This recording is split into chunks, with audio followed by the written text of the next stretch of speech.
You're watching Fanboy Versus with your hosts, JD Church, Nicole Hale, Chris Triplett, and Chris McFeely. And you are listening to Fanboy Versus. I am your host, JD, joined by the entire crew once again. Yes, Triplett, McFeely, and Nicole Hale. Welcome. Hello. You know, Hello. sometimes we like to get your last name in there, because, Oh, why not? that doesn't, we don't always do that. So, yes, we are here. It is Fanboy Versus the event, because we got both event comics coming out, but we're only talking about one. Why is that, McFeely? I'm going to leave it to the end of the show to The explain end why. of the show? You can't. Okay. He's been leaving No, us. He's been leaving us in suspense. My reason for not talking about it is it just wasn't very good. Well, there is that too. What his reason was, but that was my reason. I wouldn't go so far as to say it wasn't good. It just wasn't that great. I don't know. There's Yeah. a chronological flow to what I have to talk about in this week's episode. All will become clear at the end. Very well, sir. Very well. But we will be talking Flashpoint at the end of the show, which was interesting. Yeah. Very, maybe not so dumb. Not dumb as the man on earth still. I still think he's insane, but we'll see. That whole Third degree burnedest man on earth. I was Crispy. totally thinking about that when that scene happened in the comic. It's like, oh God, is he doing this? I would have loved it if they would have anyway, we'll talk about it in the review. Yeah, wait till the end.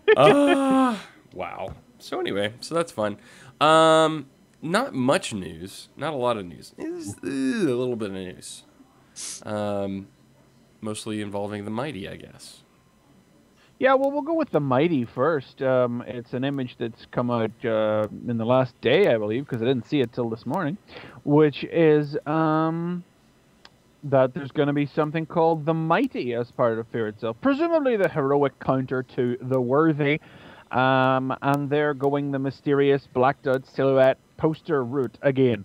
Except in this particular instance, it's not very useful at all because it's kind of pointless. Abundantly obvious to at least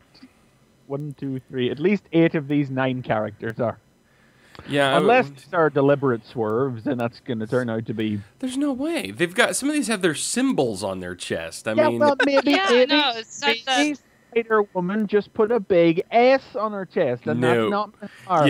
yeah, and maybe some random dude just put like the dragon thing, and It turns out that it's Yeah. not Iron Man. It's actually War Machine. yeah, okay, it's actually War Machine, and it's not really Wolverine. It's Colossus something. I don't know. I mean, there's Wearing claws. yeah.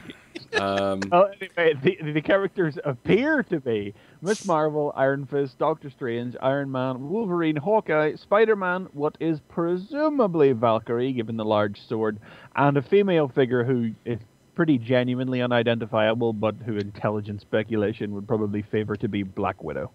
Not because she's in a movie. Because she got a film. Because she's in a movie. Oh, okay. We're going with that. Yeah. Yeah, I don't know. It's interesting to me how film commercial, in a sense, Marvel is really become, because it's like it was inescapable to me. And like I said, we're not going to talk about Fear itself, other than the only line I'll say is that as I'm reading it, I'm going, this is unmistakably the movie tie-in. But anyway, so Nicole, you're frozen. If you wouldn't mind recycling. I'm frozen. The video, Oh, geez. yes. Oh Much- no. Not unlike Steve Rogers. Oh, I was gonna make the joke. Would In his hit film coming soon. yeah, this hit film It's like, coming. what in she 2 needs weeks. is some Alaskans to worship her and Namor to bust her out. So, anyway, the Mighty. So I'm assuming this is probably going to be some sort of Odin Force tie-in thing. Yeah. Well, he's Something building something in Fear itself, right? He's building weapons. Yeah, he's building an Earth Destroyer at the moment. Yeah, that's what he's building. Okay. But see, I'm kind of confused on that. I know he's doing something. I just don't know exactly what he's doing. I mean, that's not. I mean, again, we're not going to talk about the specific episode, but it was talked about in the last issue or so that Odin's general solution is just to wipe out humanity. Yeah. They're the Fear Factory. That's Odin. It's like, I have a great idea. I'm gonna kill them all. You Right. say that every week. So, yeah. So there's that. Cool. The only other real bit of news that I've seen is it's not been announced what it is. They're holding it back for Comic-Con, of course, which is what is that, in like 2 weeks or something now? This 2 weeks this week? It starts not this Wednesday, but the next. 2 weeks until it matters. Well, it's going to be a new Reborn project from Marvel. Blankety blank. It's actually 5 spaces Reborn in the title, so if it could literally be 5 letters. And it's been done by Jeff Loeb and Ed McGuinness. Huh. Well, I could feel your interest just explosively decompress at the other end of the podcast as I named the creative team. you had me at Jeff Loeb. Yeah. And by had me, I mean, oh damn. Yeah, I'll wait to see who the character is before I decide to care or not. I will wait for the trade. So, Yes. That's to be announced on Saturday, July the 23rd. oh well, I'll be waiting with bated breath for that. Yeah. For sure. Nah. So that's something that's happening, but that's about it as far as the news goes. This Comic-Con business It's like a has the vacuum. news at a slow end. Yeah, it is a news vacuum out there as we go into. Yes. We really need that vacuum soundboard. Is Brian like behind scenes right No, now? no, it's all me. Although I've thought about getting a soundboard for the show. That would be For fun. like the week when everything sucks, we just need a vacuum soundboard. Something like that. Sample that. But yeah, there we go. I'll do my own sound effects, not unlike the guy from Police Academy. You guys, Police Academy. God, as we date ourselves again, the kids that listen to this show are, what's Police Academy? God, if they don't know what Police Academy is, they need to go get educated right now. Yeah, it's a terrible series of films that started in the 80s. Oh. Start with the first one and then just sort of watch that one again about 5 times, and then you'll Yeah, pretty much have the rest of the films down. I've been abusing myself lately. I've actually been watching Power Rangers, so I noticed. finished Zeo Are you today. on superhero time now? Because you're tweeting like crazy about Power I Rangers. should be. I'm telling you. I was gonna take that off in some horrible direction when you're talking about abusing yourself, but it's like there's nowhere I could possibly take that as a joke that it would actually be worse than the fact you're watching Power Rangers. No, I know. You're a grown ass man, JD. Yeah, I know. I enjoy the abuse. We have and, this Transformer accessory at you and criticize. well, you can feel the hypocrisy in waves, but I don't care. Think about how much better the Transformers fiction is when I watch Power Rangers first, and then you know. Can't believe that still exists. Can't believe there are grown ass people who like Power Rangers. Like I know is a very strong hypocrisy. I'm standing here next to my Nick fucking Feely, we have a podcast, I think, specifically about that. Yeah, so you might want to exactly. talk that just a little bit. Yeah, I mean, we have superhero time on this Hey, network. I'm not on that show. That is a. I was supposed to be on that show Chris actually. Nick Feely's comments do not represent. Yeah, represent. No. I was actually supposed to be on that show like 2 weeks ago, and I ended up having a conflict. But Yeah, your conscience conflicted with you. right, no. But anyway, I Your better digress. judgment took hold. No, come on. Power Rangers is fine. It's a little. I mean, like I said, it's a little wacky right now. I'm having a good time with like tweeting while I'm watching. It definitely like takes the edge off. McFeely, you're getting very close to me. You're kind of scaring me a little bit. I'm gonna need you to back. There you go. Thank you. I am amazed that like that entire series run, I think, is out there on Netflix because that's how you're watching it. That right? is, yeah. I'm watching it on Netflix, so that's the whole thing. It's like I can sit there, I can lay in bed and watch the entire run of Power Rangers. I'm on Turbo right now. So wait, you're laying in bed and watching it. That means you're exposing your wife to this too? Oh God, no! God, no! She's watching the. See, that's the thing where I'm really dumb because she's like in the living room watching the good TV, and I'm like in the bedroom on like the small TV watching it. So, yeah. But no, it's. Watching it in secret behind closed doors, and when she comes in, you're like, "No, God! Oh no, God! no, No! it's porn." It's porn! It's porn! It's not. Yeah, she's tried to watch it a few times. She's said, what the hell is this? I'm like, Power White Rangers? Band. No, but the bad thing is I'm on Turbo right now, and that's the one that has like the kid, like the one Oh, Power even I Ranger that's a know kid, that and I'm fix- God, I just want to like hit myself in the head every time he's on screen. I've only watched the first episode, and I'm like, God, Someone I has hate him just already. Someone has just proposed in the chat that I should watch some of the Japanese versions. The Sentai stuff, yeah. No, no, No, no. Why would I do that? That's potentially even worse. Japanese. Have you seen the Japanese acting? Hyper gesticulating, overemphasizing, overacting everything. I have watched Japanese programming, and I will never do so again. I don't know. I know there's a lot of people that follow like Cayman, you know, Cayman Rider and stuff. But Big Mike Twitter can't get rid of Cayman Rider, and it's just as bad, kids. Kids don't let friends do Cayman Rider. I did not mean to take this in like a Sentai Cayman hating direction. Now, if you'll excuse me, these Transformers aren't going to play with themselves. Right, exactly. Yeah.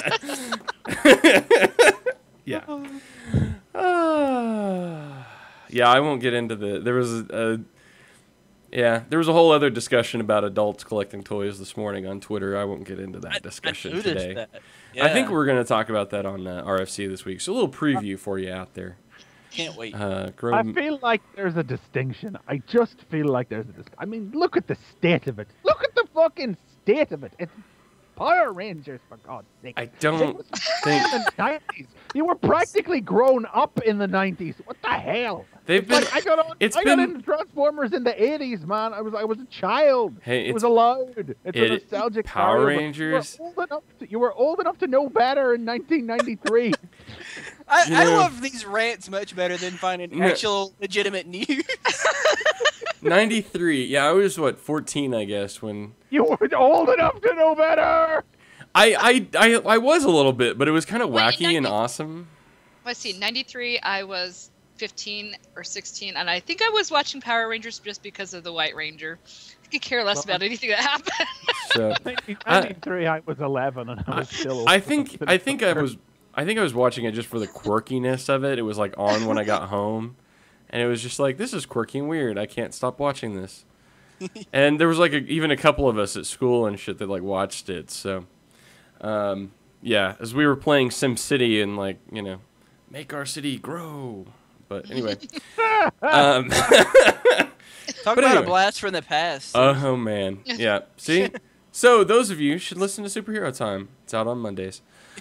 Tuesdays actually. It records on Mondays, out on Tuesdays. So there you go.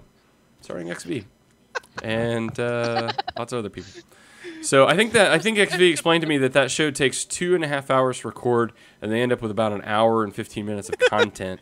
So it takes like 2.5 hours for the mom jokes, is what it was. right, somewhere he edits it down. I want you to know, everybody, bring any decent content out of Santa. this show is completely unedited. We record it start to finish. You get everything.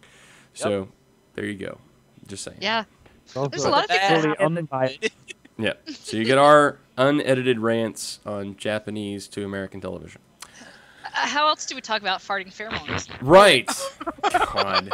That is so awesome. I'm telling you, we need to send... You know, Brian Michael Bendis is on my Google circles. I need to send him a clip of that. And, God, no, because I'll be so... It would be awesome. I'm telling you, that is going That will likely make it into the next issue of Moon Knight if you right. do that. You know, everyone tells me I need to get a Spider-Woman figure now just because of that. I'm like... Hilarious. It is hilarious. That rant got me all warmed up. I'm gonna take this jumper off. Oh, man. He's hot. Take it off. Take it off. Yeah.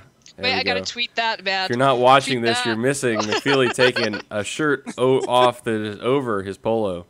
So there you go. Now we're hot. Okay. Oh yeah, you like that? Anyway, okay. So I guess we'll talk about comics because that's the only other thing to talk about. Since we're not going to talk about Sentai, apparently. No, God, no. No, if I Jeez. can help it. Apparently. So, Triplet, sir. Yes. What do you got for us? Well, I read a comic book called Moon Knight. Woohoo! There it is. Look, hey, Bullseye's on the cover. Oh, good. You read it? Oh. I wanted to pick this up, but I had to be frugal. Frugal. I'm still collecting this. I got like the first, what is this, issue 3? I got like the first 2 issues. And I wasn't sure if I was gonna keep getting it, but I thought, well, okay, I'll give it to like issue 5 at least. And I think it's getting a little bit better. I'm enjoying it so far. Yeah, I'm grabbing a lot of random new things at the minute. So it's like I'm going to grab the new Daredevil as well, but all these things are walking a line, you know, because I've never bought Daredevil before, and the last time I bought Night, I had to dump it, you know. So all these things. Then I fall into that same category because I've never bought Moon Knight before. Well, you know what you think. But either one of us is buying Punisher. I had Punisher for a while when Ennis was doing it until it got kind of ridiculous, and then I stopped. But I don't know. I might get Punisher since Greg Rucka is doing it. I'm strongly considering it, but I'm definitely getting Daredevil because I would love to keep getting Daredevil. I just got tired of where they took that story after Bendis was doing it. It was not good. But on to Moon Knight. I don't think we've talked about like previous issues. Did we talk about the first or second issue? Yeah. I think it was the first one. Yeah, the first one at least, but I think we skipped the second. But basically, Moon Knight's now based out of L.A., I think is where he's at. Yep. And what we found out in the previous issues is that he's still crazy as shit. I mean, to the point that he is an Avenger. We know he's an Avenger because he's in Secret Avengers. But to the point that when he's alone, he's still with the Avengers because they're still around.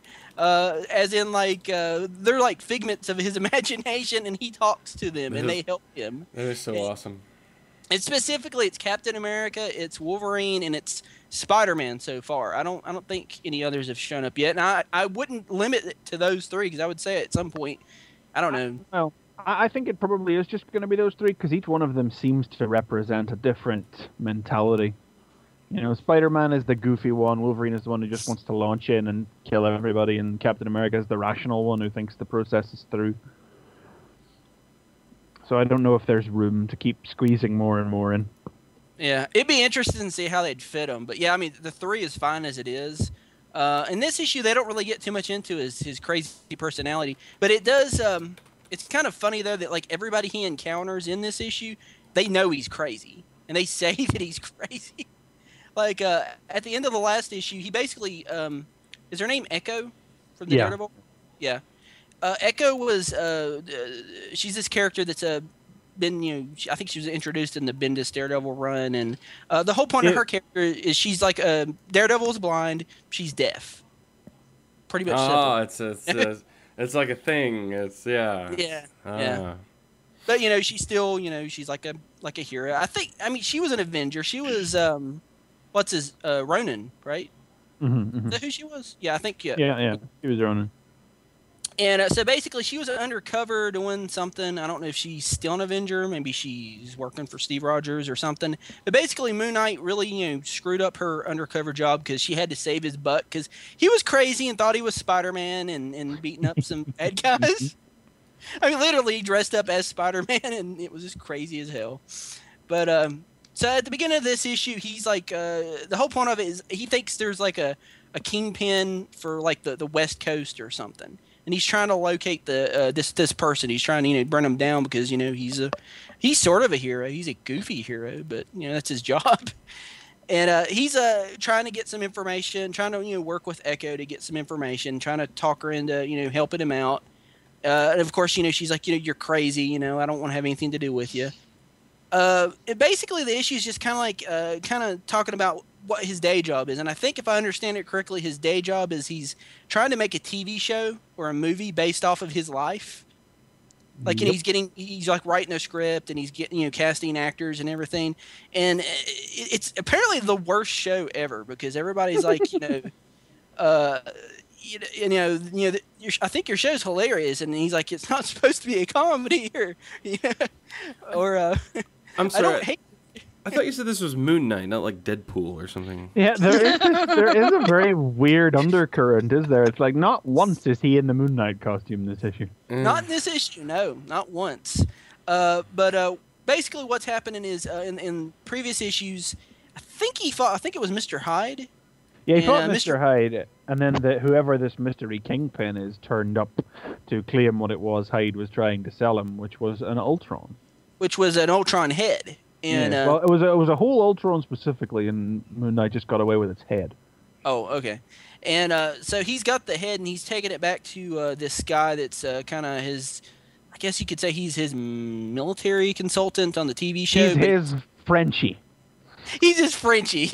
Frenchie was Moon Knight's old military sidekick, Alfred/mechanic character, and this is the new Frenchie, basically.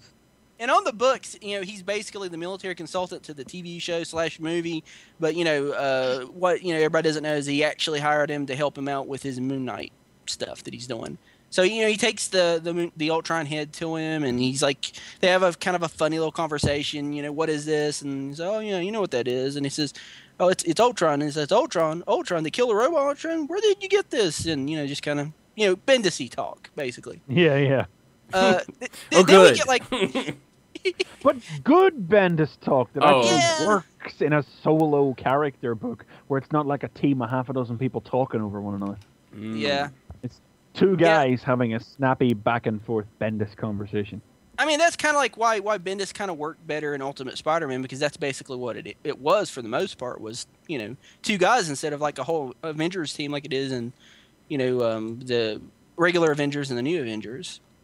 But basically what happens is it jumps back 3 months ago, where he's it kind of details how he met his new Frenchie, which by the way, his name is Buck. That's his name. What a name! Yeah, I Buck think it's Lime. I think it's Buck Lime, actually. Yeah. Wow. And so he interviews some people to be his military consultant on the show, and then he looks through the list and he hates everybody on the list except for this one guy. And it turns out the reason he likes this one guy is this guy used to work for S.H.I.E.L.D.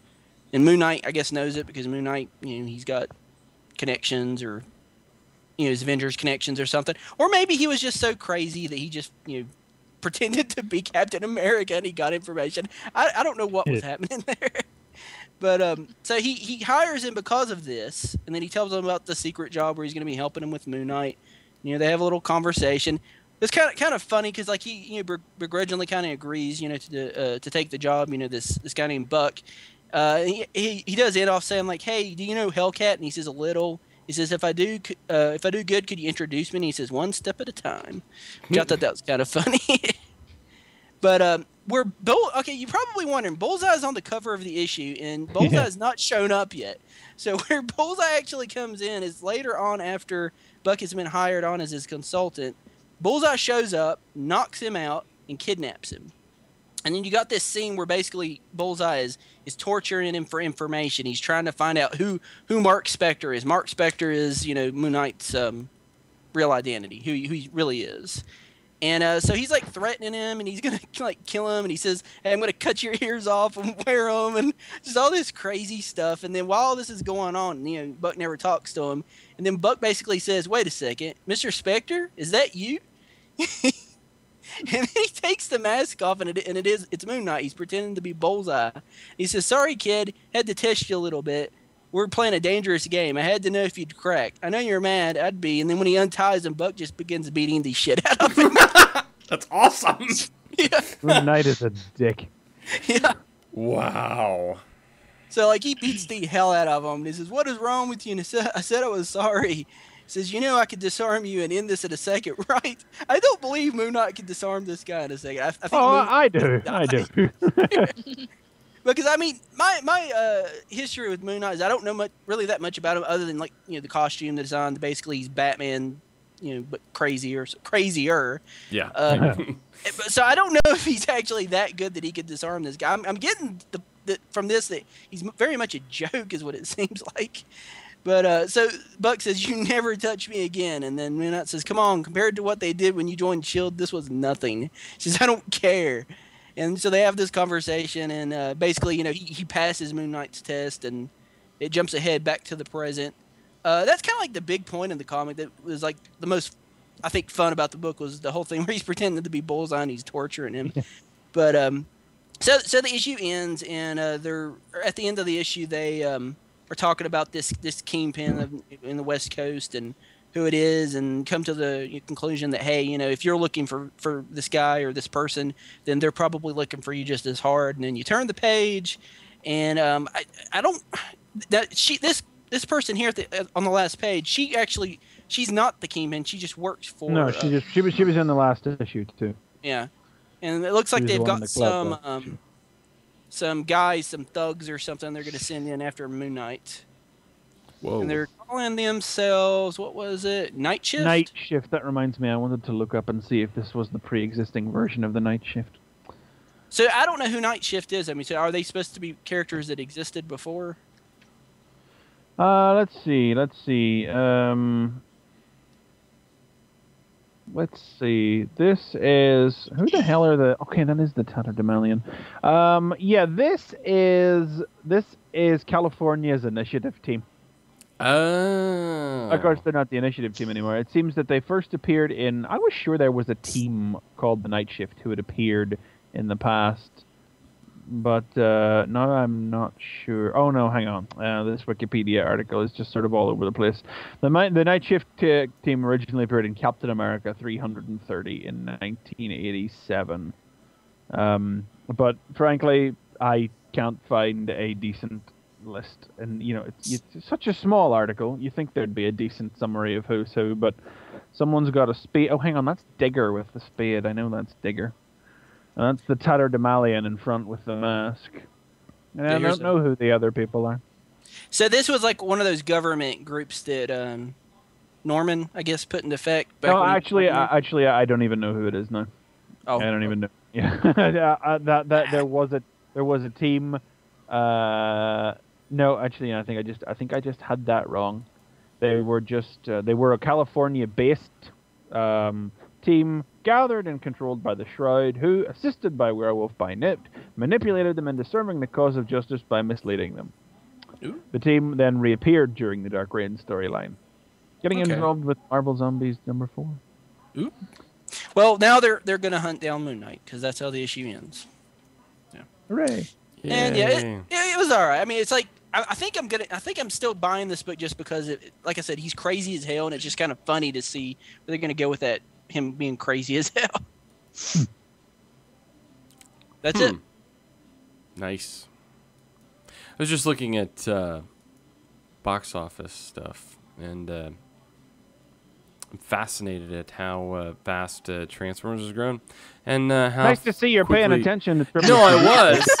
I was doing both. I was multitasking. Come on. The Bullseye stuff was entertaining. Come on, we just spent 5 minutes trying to figure out who the people at the end of the comic were, and we are no closer to understanding who they are. I have no clue when it comes to Moon Knight. Sorry. So, anyway, wow, Green Lantern is really tanking. Really? 10 million this past week. Yeah. Serve it right. So, did you see it yet? Oh God, no. Not at this point. No, at this point, it's in a dollar theater. You should just go see it at the dollar theater. I can't. I'll just wait. It's gonna be on DVD like next week. So, ready for like a director's cut edited. I hope so. Version. That would be so much better. Yeah.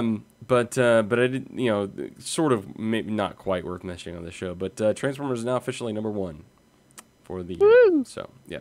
#1 for the year. Well, that's not a surprise. Yes. 261 million domestic. That's domestic gross. So it just passed Hangover 2, which is at 250. So, yeah. It's just really got Potter. Wait. That was #1 for the year so far? Because Pirates just hit the over 1 billion mark. That's probably that's probably international, worldwide. isn't it? Yeah. So typically the way they compare those films is by domestic gross. Well, if you add in international, Dark's doing pretty good, isn't it? Yeah, it's about $500 million. So. Yeah. Let's in see. like 2 weeks. So. Yeah, it's 558. So it is going to go. Considering what came out this week, are you surprised? Come on. Yeah. Something come out this week? They had Larry Crown come out, and The Zookeeper. Oh God, I was gonna say the Zookeeper. That is such a bait and switch. I don't know what the Zookeeper is. It's It's a horrible Kevin James movie where they have talking live animals who Yeah. try I was to gonna convince guess- and teach them the ways of love. Dr. Doolittle. the at trailer zoo, for is this that what it movie is so disarming because at the first part of it, it just looks like a regular rom-com. And it's like, oh, this guy kind of likes this chick, but she doesn't know he exists, and blah, blah, blah, and his friends or whatever. And you're like, oh, okay. And then all of a sudden, he starts talking to animals, and you're like, what? So, Schneider's in this somewhere, isn't he? probably, I don't know. Sounds like it. It wouldn't surprise That was gonna me. be my first guess based on the title, but So are you surprised that Transformers took #1 this weekend? I'm not. No, It will I'm come surprised. It will come crashing down this weekend, though. This weekend? Why? What's this? This weekend? next weekend. This Yeah, next Oh, weekend. yeah, is next it's Harry weekend, Potter. it's going to be coming crashing down because of a little movie called Winnie Harry the Pooh. Potter. I'm just Winnie saying. Winnie the Pooh. yeah. I don't know. I think those are going to be. I'm afraid that Potter's become pretty niche, so I don't know. That's We'll the see. last movie, though. Last movie in the series, it's gonna be Yeah, huge. it's going I to will be huge. say this right now on air: Harry Potter will be the #1 movie of the year. All right, can we take a bet It's on possible. that? We should take a bet on that. I will Ah. take a bet on that. She's going to take a bet on that. You sure? You sure you don't want to takes- take Winnie the Pooh? Because I think Winnie the Pooh's a strong contender. It could be. We should take a bet on that, Nicole. I'll think about that. I mean, it's got Eeyore. Does Harry the Potter got Harry Potter? because 2 years ago, that was the only movie that beat out Transformers: Revenge of the Fallen. Was Harry Potter. That's true. Really? Huh. Wasn't this one and wasn't the last one of the franchise either. The only thing that I say that Transformers could still outpace is if they can keep the 3D going. That is really inflating the gross. And so it depends on how long they can keep a 3D audience going. I doubt that the Harry Potter 3D is going to be as popular as the Transformers 3D. So Yeah, I don't wanna I see it think in that's 3D. going to affect a lot of the gross. Right, right. Comics. Anyway, I just thought it was interesting. We can Hey, talk. they make Track there pretty Transformers badly. comics. I was Transformers comics. This is like on subject. this conversation tied in because I was interested in the Green Lantern numbers because I was looking at it for top comic and I'm thinking You that could've knocked you back. Listening to Moon Knight. Hey, you could have knocked It you was back during last the week when you were talking about the girly tennis comic, but we didn't. we spent 5 minutes That trying to was figure out who comic. the people at the end of the issue were and we weren't any closer now to figuring out who they were than the beginning. So I was waiting for you to figure out who they were. Who are they? You still don't know. But That's to it. help, but the woman is named Dancing Macabre, and the guy with the Spider-Man eye is named Dagger. Great. What team are they on? Who are the other people? Why are they important? We don't know. Okay. His name is Digger. That's why we Digger. gotta play the The next middle issue. is to find Potter out. and Million. And I don't know who the two big guys are because they're just big guys. And one's I hope they turn out to be other personalities in Moon Knight. That would be Managed to awesome. get another rant out of McFeely. I'm feeling good today. All right. So Nicole, tell us Anyway. what you got. Jeez. Okay, well, I got 2 quick reviews because everything else that I read, the more interesting stuff, you all took. So Yoink. I will talk about a new comic that came out this week, brand new. Don't know anything about it. It was on the shelf. I'm like, hey, the cover looks cool.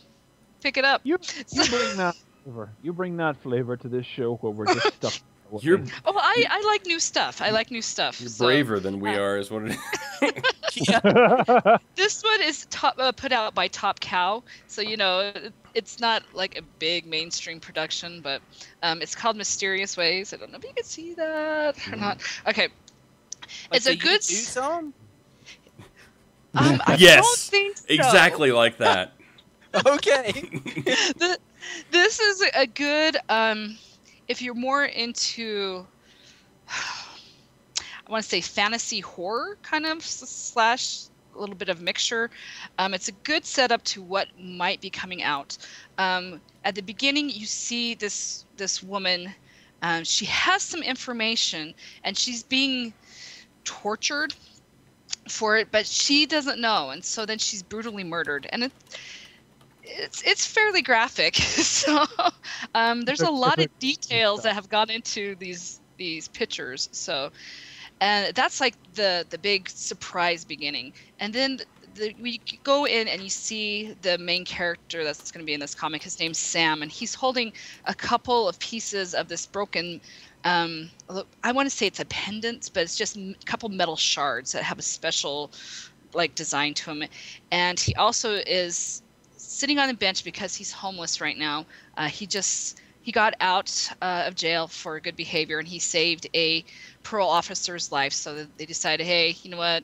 You done some good. We'll give you some time to. We'll give you some early release. So he is on the park bench trying to sleep his way away, and it actually talks about the murder of this woman. And then you see the more of the antagonist of the book, who is this detective. His name is Agent Zazzle or Zassel. Okay. Sounds like a cat. Yeah.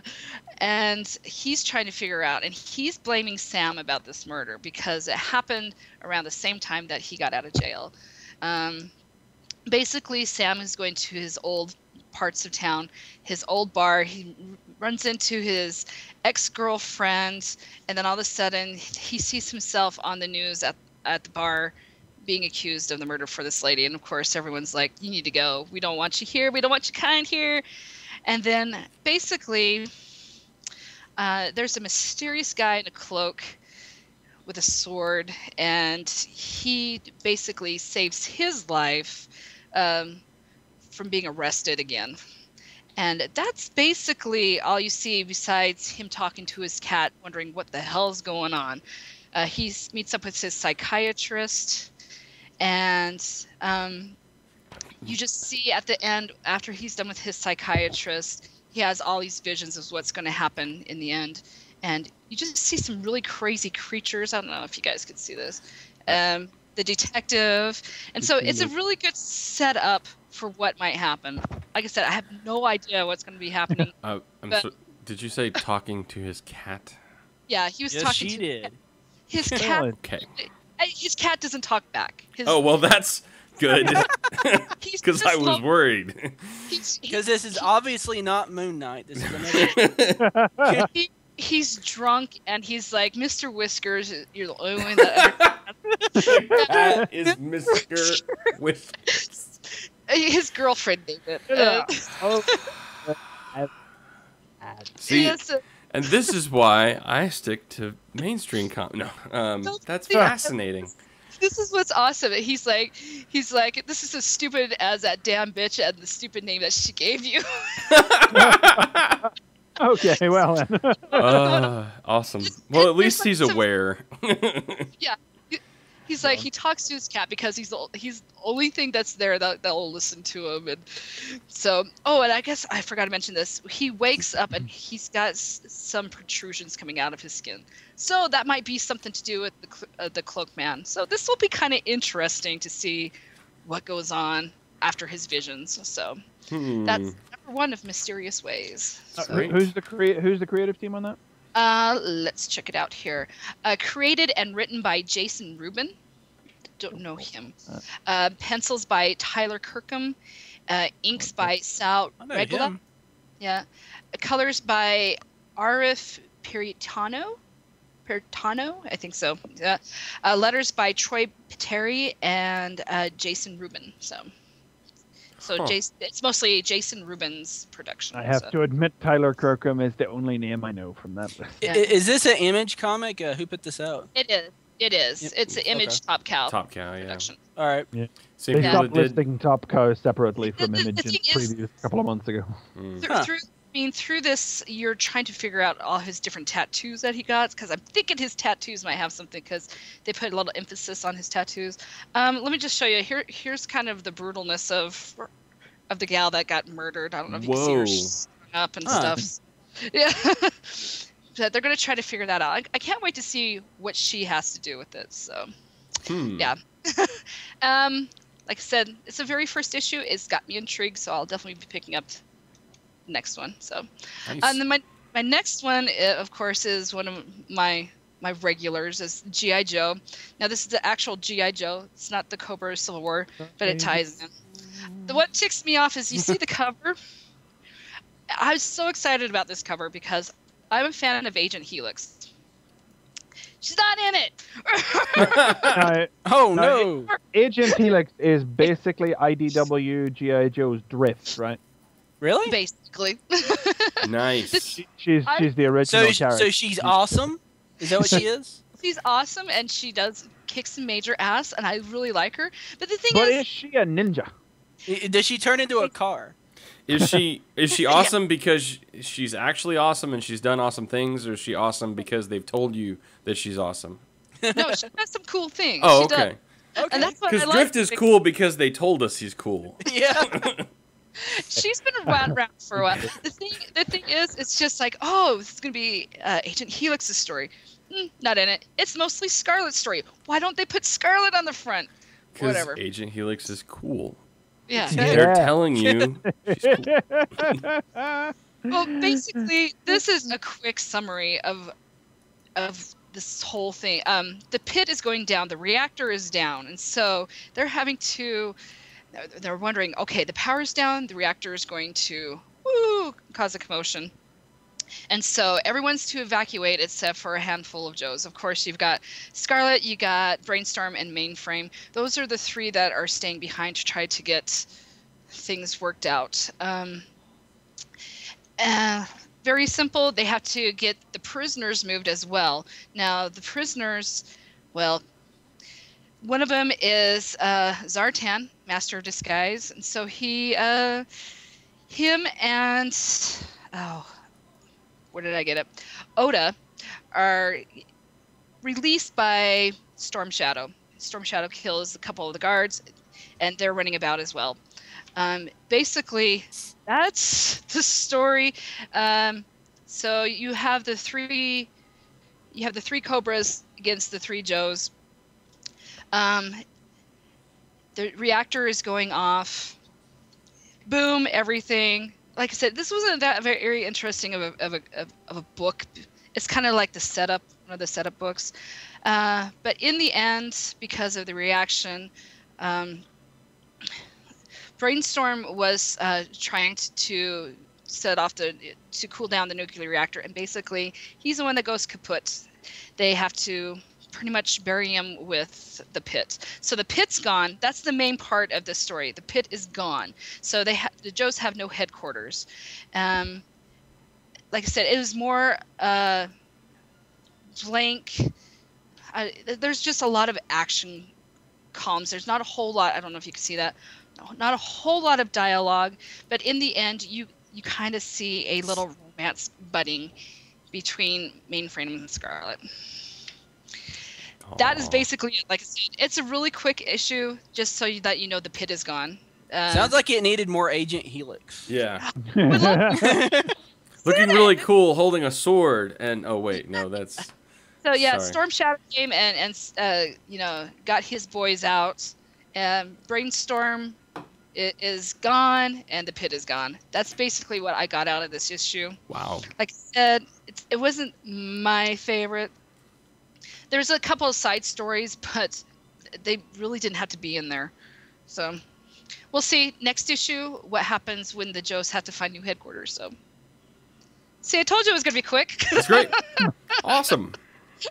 So that was it. Okay. Let's see. So, quick review of Batman and Robin. It's ending. So, that's happening. But it's coming back. Is it? I didn't think it was on the list to come back, was it? Yeah, that's one of them that's coming back. But it's not going to be Dick and Damian, so who the fuck cares? It's going to be Bruce. Yeah, it's going to be Bruce and Damian, and that's going to be shit, and that's going to be one of the canceled 26. So No. Anyway, I don't really want to review this actual issue other than to say it just sets up a few things universe-wise, like Jason Todd escaping. But there's a great moment in here where basically Jason's trying to just fuck with Dick and Damian and tell them, he's just kind of mouthing off. He's not actually talking to them. He's just sort of thinking out loud and talking about like how the Batmobile smells like pine and Bruce never would have, liked that and blah, blah, blah, and just keeps going on. And basically Dick's like, look, shut up. Nobody cares. And he said, we're all trying to restrain ourselves. The least you can do. And Jason's like, what? And he's like, not act like a tool. Yeah. So that was fun. Other than that, Jason gets naked because the story says he has to. What? Yep. Which happened like in the first issue that he was in. So there's a lot of naked Jason Todd apparently in these last 3 issues. And he got dressed really. Probably a Back in the metaphor for something. 1980s, then that would probably be like a bad theme for DC. Right. Yeah. But he got dressed really quick after that. Yeah. And then he basically got away with bombs that he had set months ago. Because that makes sense. Okay. And they just hung out on train tracks until he needed them for the story. So, Sorry that you didn't like this issue, JD. I'm getting a mixed feeling here. It's not that I didn't like it. Was like, this is the issue where Jason Todd escapes. Great. So, anyway, not bad. I'm going to miss it, though. I still like the Dick and Damian Batman and Robin, so. I think Dick and Damian sounds like a pair of children's television presenters. Yeah. I know. But they're fun. He's the smiling Batman, and now he's going to be like an angst, 20-something a guy again. So when the Nightwing comic comes out, he might be like guest starring a lot. Who knows? Yeah. Right. Because he's not. Because he like, doesn't have. I missed you. Because he doesn't have like his own issue. Plus, he's in BNR and Nightwing's in another series. Anyway, there's a lot of Robins with comics, and But they're not Robins anymore. Not a lot of Batgirls. There isn't even a Robin comic anymore. I thought they were doing just the Robin one, but no. Weren't they Not doing yet, they're Red not. Robin? Oh. Is it Red Robin they're doing? They might be going to. But Yeah, it's they not- got. it's I not guess in it's 52. Batman and Robin, Red Robin. Damien's got Batman and Robin. Jason Todd's got Red Hood and the Outlaws. Dick's got Nightwing, and Tim's got Teen Titans. Right. Oh, okay. There you go. On to more awesome and sad things. Secret Six. It's 35. It is both great and sad. Mm-hmm. And yeah. So here we are. This is going to be like an all-co thing because I know we've all read this. So Mm-hmm. Oh, yeah. I can't really take complete ownership of this review. We'll all be talking about this, but kind of to open here. I mean, Bane is running through the snow barefoot, and you get a nice clear look of venom ports on his neck, which he hasn't had for a while at all. No. Yeah, they're fresh. So They, he's look recently put in or something. yeah. So it looks like he's thinking about juicing again, and Catman inadvertently, I think, sneaks up on him. They have this really bizarre. They have a really weird conversation. relationship. Yeah, I would say, Yeah. but it's really interesting conversation because I think the gist of this conversation is that Bane was really affected by 2 things that happened recently. One, their time in hell when he realized that no matter what he's done, his honor code is shit because he's still going to spend eternity in hell. We all knew this was going to happen too. Mhm. Yeah, and Knew when we read But that this story. is what I that- was waiting for. yeah. I didn't think it Yeah. was going to end in 2 issues. But I think the really Yeah. the fuel that really lit the fire was what happened last issue when him and his date were attacked, and he showed restraint right up until the point they were going to attack her, and that's when he let loose. And he realized that afterwards. He kind of reflected on that moment and realized that he talks this big talk about having broke the bat, but in reality this beautiful line, and this is something that we have said actually I think for a while, which is that the reality is that Batman broke him because Batman was restored to being Batman and Bane became this sidelined character, and so Bane's response now again, while all this is going on and he's having this conversation with Catman is attempting to beat the shit out of Bane. Yeah. Unsuccessfully, mind you. For no real apparent reason. I No, know. I no. was so confused at that part, Guys, but I'm so confused. But it does come back at the end, so. Yeah, I mean they do come in that. Now intercut with this conversation is a couple of side moments. Boudoir moments. Boudoir moments, yes. Because it's not a Gail Simone comic otherwise. no.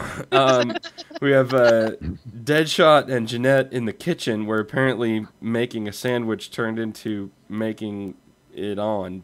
Getting it on. Making an open face. Making the beast with two backs, as it were.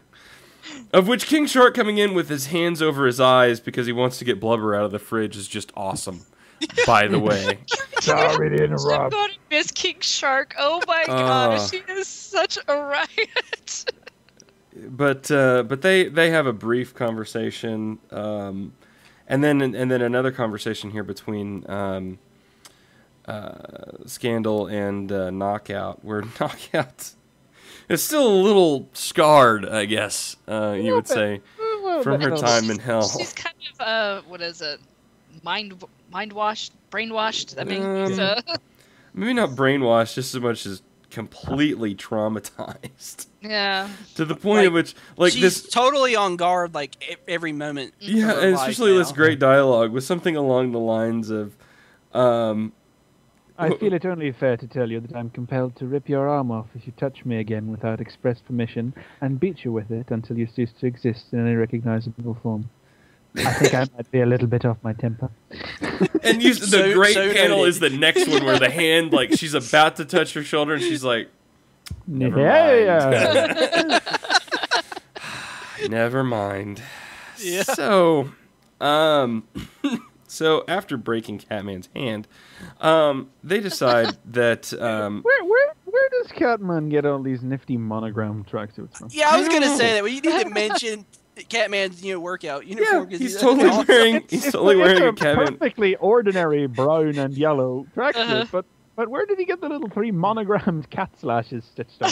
I guess that's what he spends his It's money not like on. they really have the money to spare for that. You, sort of- I think he might have had a lot of time on his hands once they got out of hell. He thought, I'll pick up sewing. You know? Yeah, well, actually, wait a minute. He can sew, can't he? I think Yeah. that's a plot. point Yeah, way I back think when. yeah. Catman actually can sew, can't he? Yeah. Yeah. So he probably killed something and he turned it into it. So anyway, so basically Bane's plan is to get the Secret Six to help him break Batman. And they're going to do it by taking out everybody he loves first. And very similar to sort of, I mean, not exact, I mean, it's a variation on his original plan. I mean, his original plan was basically to run Batman through the gauntlet to where he was so exhausted he couldn't resist and then break him. And this is a very similar set of plans, which I think the amazing thing here is, of course, he explains this whole plan to the 6 or 7 or whatever they are.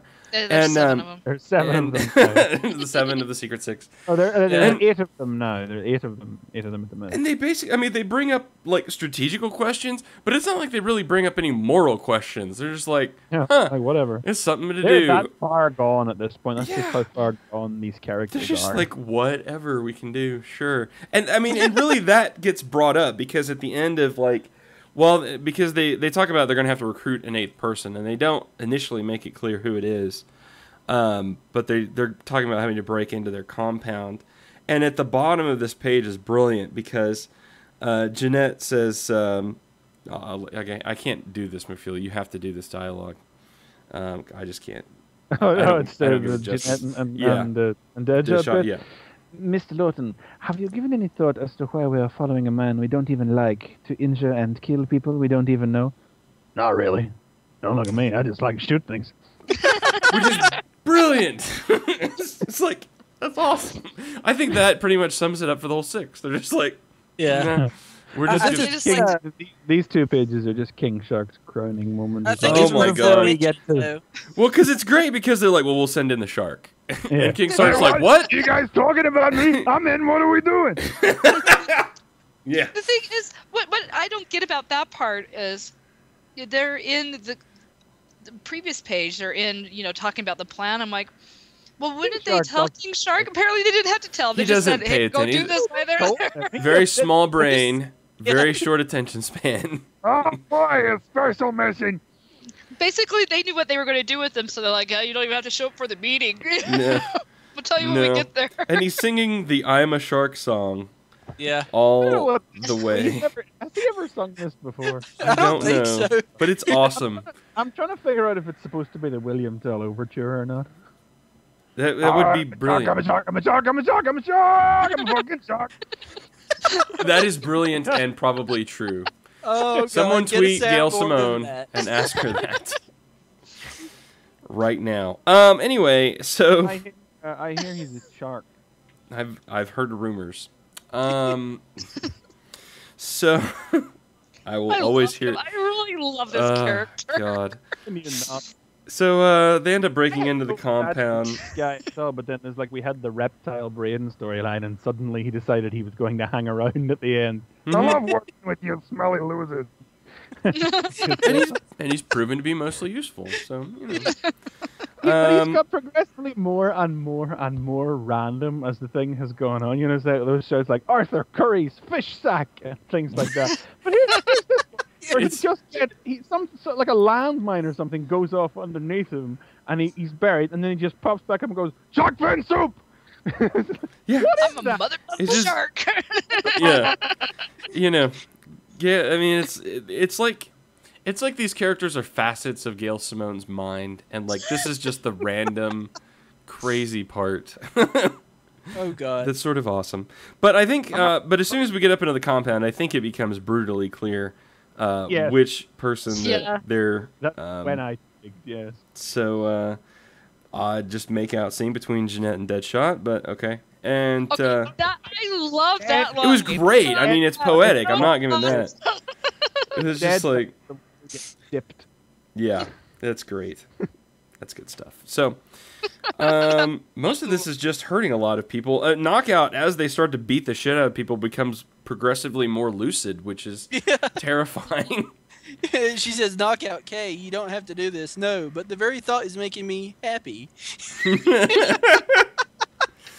And we find out that Penguin has a concrete boat, so that's cool. Of course. So, but they try to convince Penguin. Penguin has some great dialogue in this. I'm just God. Man, would you remember when we reviewed the early issues of Birds of Prey and we basically said, "Can Gail Simone just please write the Penguin forever?" Yes. This is that times 10. Awesome. Completely different venue, so I think she can get away with a little bit different stuff. And man, how dare you lingering layabouts attack Oswald's cobblepot in his own sanctuary? This preposterous proposition: murder, battery, general unrest, molestation, perjury. What's the bottom of that page is the best one. Placental. What? Hang you all for a haddock, you preening bits of placental effluvia. Wow. Oh God. We will. I don't think we'll get dialogue like this in Firestorm. I'm just saying. I doubt it. Maybe Penguin will show up in the Batgirl comic. We can always hope for that. So Bane, being Bane, decides that, and of course Oswald is totally pissed, and he's not going to help them at all. So he decides to try to beat him into submission, which doesn't work. So then they decide a different tactic. They suggest a different tactic where they're going to feed the penguins. That made me kind of cringe because I was like, oh no, I did not want to see that. Of which my shark friend here is ever so hungry. Penguin puff, nummy num num, bet I can eat just one. Awesome. I mean, I was kind of terrified at that part. I'm like, no, not the penguins. Wow. So Oswald will help them anyway. And that'll be it. That'll be the last issue. But man. Yes, because they are here to draft the Penguin, by the way. That's what's going on. The whole point of this is to get him to help them. They're not necessarily really good at that positive persuasion. they only know how to coerce. The information he has on the Bat family. Yeah. I'm afraid not. You're part of the team now. You've been drafted. Welcome to the Secret Six. The devil, you say? Wow. Oh my God. Oh boy. So. This is the Burgess Meredith Penguin, and no mistake. God, yes. So yeah. that'll be Secret Six, and then the last issue is next month. So Yeah. very nice, a nice meta cover that's coming up, by the way. Yeah, we even get the cover if you can see it. There it is. So And God, I can't guess anything that this is going to go horribly wrong. okay, in a really do we awesome wanna way. Guess how many of the Secret Six are gonna survive? Or are Yeah. some of them die? I would say most of them. I would say probably. most. I mean, yeah. I mean, I think they're all going on to other things for the most part. I mean, Well, Deadshot and King Shark are. we know Deadshot and King Shark are. Jeanette. Yeah, she's really just Gail Simone's character. Yeah, I don't see that character going anywhere. Bane. I don't see them. I you mean, can't relegate Bane to just another Batman enemy again after everything he's been through in Secret Six. I I don't hope think. not. So. I'd like to see him like go on with like his crusade of trying to change him not making it to hell. But Yeah. I think he knows that he can't. That's the whole message of this. That he, I he know, knows but I'd still like to see So him he- try. So Well, I he's think it's undergone complete regression to what he was whenever he first appeared. I mean, that's the moral here, is that, you know, Bane has learned that nothing he's ever done has mattered. So fuck it. Plan A back in motion. Break the Right. bat. Yep. I'm going to be so sad when the next month's issue comes out. Well, I hope yeah. Bane undergoes some kind of revelation. That you know, I hope that. I don't know what's gonna happen, but I hope Bane comes out of it all right. Yeah. That would. Well, I figure that Bane's got he can't die or anything because he's going to be in the next Batman movie. I figure they're going to be Yeah, playing that up pretty big. Yeah, they Yeah. can't really let anybody do anything to him. Maybe like I next suppose in a year way sometime then they'll be doing something with him, something big or something. I don't know. Yeah, he would probably have had to leave Secret Six anyway by that point. Then. Do you So- think Probably. Ragdoll's going to get it? Hmm? What about Ragdoll? He hasn't got his own spin-off, has he? Yeah, and Ragdoll- Catman's not getting anything either, is he? No, No. but I imagine. I mean, like I said, I think that I think Catman will be another stuff though. Gail has hinted that the Secret Six will come back, though. Not, Yeah. and I mean, she's been pretty clear that she wouldn't write it, but I think she's indicated that they may be interested in bringing it back at some point. Well, we're which then getting wouldn't- Suicide Squad. We are though. getting Suicide Squad. I mean, so- Yeah. if they bring it back without Gail Simone, that'll just be the most colossal editorial. I know. Yeah. That'll just It be just- that'll just be one of those things where they'll be like, right, this was popular before, let's bring it back, but do everything different. And it's like, no, guys, there was a Yeah. reason it was popular. Why Okay, was it it- popular? Perfect. Okay, here's an idea. We bring Secret Six back, but now it's a fight club with superheroes. It'll sell, guys. It'll be awesome. It'll I mean, be- who Triplet, remembers? you shut your mouth, Triplet. You shut your mouth because you're gonna curse this. God, Yeah. God, I hated Thunderbolts when it came They back. did. They listen to did you that say to that, they'll Thunderbolts. take If that people I don't hated know. Thunderbolts when it came back. God. That's what they did. They did that to Thunderbolts. So, we're gonna miss it. Anyway, Yep. all right. Yeah. Well, we've still got another issue yet. know, we got and, one more. It's hard to know exactly how it's all going to go. I mean, what is obvious is that we're getting a real and proper conclusion to this. Now, is it going to be a bigger issue, or is it just going to be standard 26? Probably just a standard issue. Hmm. Darn it. Bane ongoing. That sounds fun. Um, Only if This Gail is- Simone wrote it. Yep. Canceled. It says it's the 26. grand finale of the series, and it's packed with huge guest stars. I don't know who's going to be in it. Wow. I'll be really sad if Batman is in it because this is like this comic made it all the way through without having Batman in it, so that would be great. Wasn't Anyway. Batman in it at some point? I don't know. Gail said he wasn't, so They okay. talk about him a lot. yeah, they Yeah. talk about. Well, I mean, there a lot of them are. Batman hangs over a lot of these characters. yeah. Yeah, I mean, Bane, Catman. Wait a minute, Deadshot. didn't Catman have like a fight with Batman at some point? He was an early. He was originally I a thought he Batman did. villain. He was originally Yeah. a Batman villain. But I mean, when he went to Gotham, but then didn't they have a the- fight or but- something? I think that was Dick, wasn't it? I think it was Yeah. Dick. Yeah, I think it was Dick Not Grayson. Bruce. Not It's not the Bruce. real. Oh, yeah. So, That's probably what you meant. yeah. Because he like beat the hell out of him too. I think it was a good Yeah, I was fight. pretty sure they'd met at some point. Yeah. I don't know. Yeah. Anyway, There's that issue where Bane and Catman were trying to argue about who wanted to be Batman least.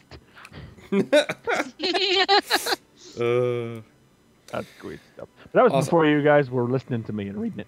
yeah, that's before we knew Yeah. how awesome it was. So I need to get those trades so bad now. yeah, I want to get it all. I want to go back and start Yeah. from the beginning and You read can now do like that's the horrible thing about something ending.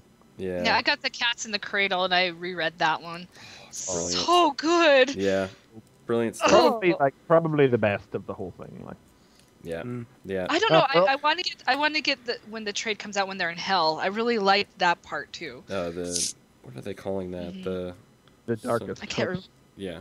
So. But then that'll probably just be all part of the last trade, including these last couple of issues as well. Right. So, all right, McFeely, what do you got for us, sir? Well, it don't get any brighter or happier, because the first thing I'm going to talk about this week is Red Skull Incarnate. Ooh. One. Yes, a little something new. 2 new books for you this week, same as last week. 2 new things, a little bit on the edge. Now, this is written by Greg Pak, by Mirko Kolak, and it's a sequel in spirit to an earlier work from Pak a couple of years ago, which is called Magneto Testament. And it was the story of Magneto as a boy in Nazi Germany, and it was a Holocaust story. It wasn't a story where Magneto got his powers at the end and killed all the Nazis or anything. It was an out-and-out Holocaust story that just happened to star Magneto as a child. Pike put a lot of research into it, and it was just a rather strong and an excellent read as well. Strongly encourage anybody to read it. It was just a strong and rather powerful Holocaust story. Now, this then is a sequel because it's about the Red Skull's boyhood. Ah. Yes, and it's essentially the other side of the coin. When people write stories about the Holocaust or about Nazi Germany, certainly in comic books, the tendency becomes to simply caricaturize the Nazis or to not even try to explore how, a nation that was truly one of the greatest in the world at the time degenerated so far into unrepentant evil. Normally they were the boogeyman of the 20th century, and so many Marvel villains still crop that it's a dangerous and difficult thing to write, particularly as a comic book, because of how Nazis tend to be caricaturized forever. Mm-hmm. But well, we start out in Munich, November 1923, the height of the Depression, whenever a bag of salt is costing you 16 billion Reichsmarks. Shortly after a couple of years after the end of World War I, Germany is in massive economic depression before the rise of the Nazis and the Weimar Republic. And as a group of people stand outside, packed in a queue outside of a grocery store, a little dog runs by. And it's pursued by the dog catcher. And the little dog runs into the Munich home for wayward boys, where a boy named Dieter hides it from the dog catcher. And his friend Johann Schmidt, that's the Red Skull kid, tells the dog catcher that it went Spoiler! Oh my gosh, you just ruined it. If you didn't know what comic you were reading. Of course, for daring to speak to the dog catcher, he gets backhanded by the I don't know if he has a name or not, but by the cruel orphan master of the Home for Wayward Boys. But it is essentially the fact that what may be surprising out of the gate is that we are being, because the Red Skull has always been a cartoonish Nazi villain, perhaps at his height during the war itself, originally when he was just the face of Nazis in comics. But we're being presented here with a Johann Schmidt who is not devoid of compassion. The dog, they manage to sneak it into the building, but it whines through the night because it's hungry, and Johann gets up out of bed, and all the boys think he's going to tell, but he's actually snuck to the kitchen to get the dog some food. Stuff like that. Oh, that's and then, cute. Of course, okay, I'm going to have to warn you to tone that down right now, because you're not going to like where this comic goes. Oh, no! Oh. Let me tell you something. See death and gore going to anyone or any human, but if it happens to a dog, I'm in tears. Well, I know. I can tell where this is going. keep listening. You like So anyway, well, the dog gets fed the boys' food. So they're hungry that day. But then that night, whenever the nurse is tending to the injuries that have been subjected to them by the runner of the orphan house that day, lovely place, Johann manages to sneak out, runs off through the town, and comes upon a march of the Nazi party, who are marching to City Hall and then to Berlin. It's the rise of the National Socialist Party. And of course, shooting breaks out in the middle of the whole thing. The police have My Nazi history is not up to full what have you. But anyway, a riot breaks out. They're shooting, and in the course of the thing, Johann manages to escape into the crowd, and comes across the dog catcher who is who saw what happened to him for speaking to him the previous day, and decides to save him. And when they're in the car on the way to safety, Johann asks him to show him how he kills them. Because that is what the dog catcher does in Germany. Man. It's not that there's no pound here. There's a wire mesh cage out behind his house, and he kills the dogs periodically. And we find out, that's obviously our first hint that there's something wrong here. And as the scene goes on, the dog catcher takes him home, and he says, "How old are you? 9. What were you in for?" "I killed my mother." "Pardon?" "And died in childbirth." His mother died in childbirth. So for as long as he's lived, he has carried this with him, this undue fascination with the idea of death because of how he came into the world. And the dog catcher takes him out and kills a dog in front of him. Gets a large wooden stick, beats the dog down, and slits the dog's throat right there on the panel. The dog dies. And he hands the stick and the knife to Johann, picks up a little tiny dog. In fact, I believe it's supposed to be the same small dog as earlier. And Johann can't do it. And of course, the dog catcher says, "Congratulations. You may have been raised by wolves, but you're still a human being." Wow. So there's If I had been able to read this, I would have been bawling my eyes out. Wow. Well, anyway, he puts the dog in the cage, and things are looking good. And then all the other larger dogs in the cage descend upon it and savage it. So Johann bursts into the cage and, basically the whole panel turns red, and he spends a full page beating every other dog in the cage to death with a stick. Wow. Yeah, and then he goes to the little dog, which is bleeding out in front of him, goes to try and comfort it, and it bites him on the hand and then dies. And off he walks into the distance, pile of dead dogs and a trail of blood that's forming the shape of a skull behind him. Wow. Yeah. So, in all seriousness, this is dark shit, to the point that if you're a dog lover, this is I would go so far as to call this disturbing. I mean, the echo is obviously... I wouldn't even got past halfway through it. I'd be like, nope, putting this back now.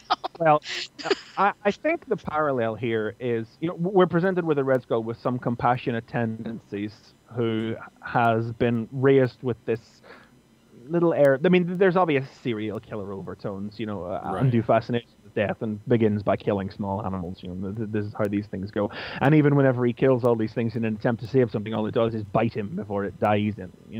I think the parallel is supposed to be, we have a figure who is not without compassion, who descends into evil. I think the idea is that Johann is supposed to act as an analogy for Germany itself. Yeah, I can see that. His fall from he's already in a difficult situation as the story begins, as is Germany itself. And while he's not bad right now, circumstances, I think it's an analogy for the essential descent of Germany into Nazism. Yeah. Mirrored through some, it's kind of stock serial killer elements, but presented in such a way as to be genuinely upsetting if you're a dog person, at least. And I mean, some interesting stuff here. I'm keeping on with this. Yeah, I missed Magneto Testament the first time out, but I never heard anything but good things about it. And I decided to get in on the ground. I mean, obviously this is happening because we've got the Captain America film coming up. Yeah. There's also an afterword by Pack at the end of the story here, which just walks through his goals for the series, talks about Red Skull, and talks about how he wants to try and look at... We live in an age in which ignorant public figures trivialize the true horrors of the Third Reich by comparing their non-genocide perpetrating political opponents to Nazis. Meanwhile, true atrocities and genocides continue across the globe without much coverage, comment, or understanding. It's a danger... it's an attempt to understand the other side of the coin and to truly perhaps explore how a nation fell on such I don't want to say evil because that's such a cartoonish way of saying it, but became so, fell into such evil ways. And that is not easy material to cover in comic book land, where Nazis are typically cartoon villains and have been for 50, 60 years. But he was able to succeed in Magneto Testament in a way that you wouldn't normally expect from a mainstream superhero comic book. So while the first issue may, make you think, well, really? You're going to do this? Really? You think you can do this? But if Magneto Testament is anything to go by, yes, he can. And this book is just the beginning of something that I think will be very interesting by the time it's all done. I would fully imagine that he won't become the Red Skull until the last page of the last issue, because it's when you pull that mask, you turn into the cartoon Nazi supervillain. Yeah, so it's. I think that's probably where we'll go. I mean, he may not even put the mask on. I know that the Red Skull became the Red Skull. He was working as a bellhop in a hotel where Hitler was staying. And when he was delivering some food to Hitler's room, as he was talking to some of his subordinates, Hitler was berating them for having done bad jobs. And he said, even this worthless bellboy, and he dragged him in, I could turn him into something better than any of you. And that's the Red Skull's secret origin. So I think we'll be working up to that point as far as the story goes. But certainly it's got to be the first story to ever have presented an even portionately compassionate Red Skull. Well, I think we're at the point in terms of history where we can start to look back on that time and be more objective.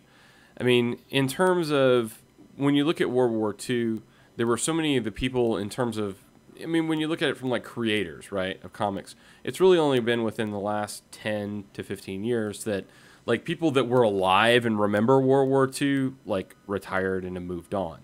We're in a generation now where that is something that happened in the past. And we can, when that happens, we're able to look at it. It is possible to objectively study the whys and wherefores. This afterward even contains a bibliography of suggested reading to understand the issues the comic raises. There's the potential for issues to be raised. Yeah, I mean, because it's been so commonplace, and World War II was such an event that we just talk about that World War II. We don't talk about those years between World War I, the terrible things that were done to Germany economically between World War I and World War II that led to the rise of the Nazis. And that it's not that the initial concept of the country trying to pull itself out of a hole and better itself wasn't a bad idea. It's the direction that it went after that. But that gets lost when you look at things that happened afterwards, the Holocaust and all those things. Those don't justify what happened in terms of why they went that why they needed to have a resolution. And this now, like 60 years on, nearly 70 years on, it becomes hard to really even conceive that such things happen. Mm-hmm. And I think it's important that you put like I said, when you're analyzing and look at it, but I think it's important to remember too that they were people and that there was a reason that they were downtrodden. I mean, we forget, and especially as Americans, because I mean, by and large, we're poorly educated, and especially about history. And I don't mean that as a diss. I mean, that's just the facts of life, folks. But, I mean, there were Germans in pre-World War II Germany literally wheeling wheelbarrows full of money to the centers to try to buy a loaf of bread. These people were poor, downtrodden. The effects of World War I horribly diminished them, and they were a beaten down people. And I think you're absolutely right. I think that is an analog for the German people pre-Nazi Germany, in the sort of hopeless, space. But the question then is a comic book the place to explore those issues? Why not? It always, yeah, and yeah, exactly. And I feel like I have intrigued you with this one. I am very intrigued because the thing is, like you asked that, it's just a place. If you want to bring out the emotions of what happened at that time, this is definitely the way to go. I mean, just hearing your reviews, just like I'm tearing up, and I'm like, yeah, that's a great way to actually show this is some stuff that really happened. Dead dogs and the plight of the Jews. Well, no, that's just the start of it, though. Who knows what's going to be happening in the other issues? If you want to bring out just true emotions, you start with something even smaller. and then you graduate on it. And I think the big difference here, like you talked about the comparisons between Magneto, but Magneto was a victim of those Nazi atrocities. So in that way, you can sort of. That's the as it says in the afterword, the story when you talk the Holocaust, the side that is taken is the side of the victim, right. Which is because but because it was so, now that we're so, it's just such an inconceivable thing that this happened in the world in recent history. It's hard to even conceive that there was another side to that sort of a thing. It doesn't seem real at this point, this far on in the future, where most people have ever done is read about it or hear about it. It's hard to believe that. So certainly the idea of taking the side of the Nazis or even trying to understand them is not a typical. It could be argued to be a pretty controversial standpoint, but this is the direction this comic is trying to come from. I think. And we'll leave this. We'll move on. But I think this is the perfect venue because comics in the 40s were made to be such a vehicle for the Allied forces. Comics were made to be fighting. I mean, if you look in DC, Marvel, whatever comics were at the time, they became a vehicle. Cap hitting Hitler and right. I mean, they became a vehicle for the anti-Nazis or for the World War II, positive push. And I think it's only fair now that when we have the ability to be a little bit objective, that we take that time to back up and say, hey, what they did was totally wrong. And yes, these worst things are happening now and we're doing nothing about it. But this is what leads to that. This is why we need to know those kinds of things. I mean, we learned in terms of the way we treated Germany after World War II. But anyway, I suppose in many ways that is it is the complete anathema, the absolute counterpoint to where Marvel superhero comics started, isn't it? In that sense. Yeah, and I think it's justified and good. So I'm interested. I may actually. So you guys ought to read up. this. Yeah. How many issues, McFeely? Is it going to be 4? This is a 5-issue miniseries. 5 issues. Nice. Wow. It just came out this week. Oh, I need to. And get that's $3 as well. Oh, nice. Ooh, so not bad. I'm sold. I'll go back and pick that up next week. Awesome. Okay. I don't know if I can read it. I don't know if I can do it. I didn't think that you would enjoy that review, but. No, you'll notice that through it. At no point did I hold up any art. Thank you. No, Thank goodness. It's very intriguing, but I don't think I can handle it. That's fair enough. Well, the other comic I'm going to talk about, even though we went on a bit with that one, but justifiably so, go a little shorter with this one, is another new 6-issue miniseries. This one is by Joe Casey and Nick Dragata. Nick Dragata, you may remember, drew the funeral issue of Fantastic Four recently. This is called Vengeance, and this is also a study of evil. But this is in the more comic book sense. It's a little difficult to describe this because it's a bit all over the place. But essentially, we've several stories running parallel. But the main thing is that a team, including Beak and Angel from Grant Morrison's New X-Men, who are without their powers now after M-Day, and who were flitting around in that terrible New Warriors series. Do you have a picture of Beak without his powers? Because I'm kind of interested. Yeah, let me get his face here. It's just a little. They're definitely the secondary. I mean, he looks normal. He doesn't look like a bird. Yeah, he looks pretty normal. He's not a handsome guy, but he's just perfectly average. Huh. He's got a big nose. Yeah. Well. So they're working with a group of some kind. And they are in radio contract with the new Miss America. You might have seen this character announced a little while ago. They were talking about Vengeance. They were building up, I think the build-up for this, they were going to do like a series of articles on Marvel.com, I think it was, but they sort of stopped. They were going to do 6, but then they didn't. But one of the characters that we did get introduced to was the new Miss America. There she is. She is a Latina. Her name is actually America Chavez. And I'm pretty sure they've digitally erased her thong because everybody made outcries about it. Say what again? She had a thong in the concept artwork, and I'm pretty sure it's been digitally erased from the book. Like an over-the-hip sort of thong thing? Oh, okay. Yeah, I got you. Yeah. Okay. Anyway, casual observation. Moving along. Casual? Yeah. Mm. She is being directed to break into this abandoned subterranean vault and rescues from it what appears to be some kind of teenage version of the In-Betweener. There he is. Ooh. The In-Betweener being one of Marvel's cosmic pantheon who symbolizes the concept of balance in all things. Now, while that's happening, she is in instant message contact, because that's the new hot narrative concept, with another character whose Twitter handle, if it's Twitter, is only alt. That's all we see. And he is out raving it up with Stacey X, of all characters. Hey. Who is a mutant prostitute from, was it Joe Casey's run on Uncanny X-Men, now that I think about it? I think Joe Casey created this character. Maybe.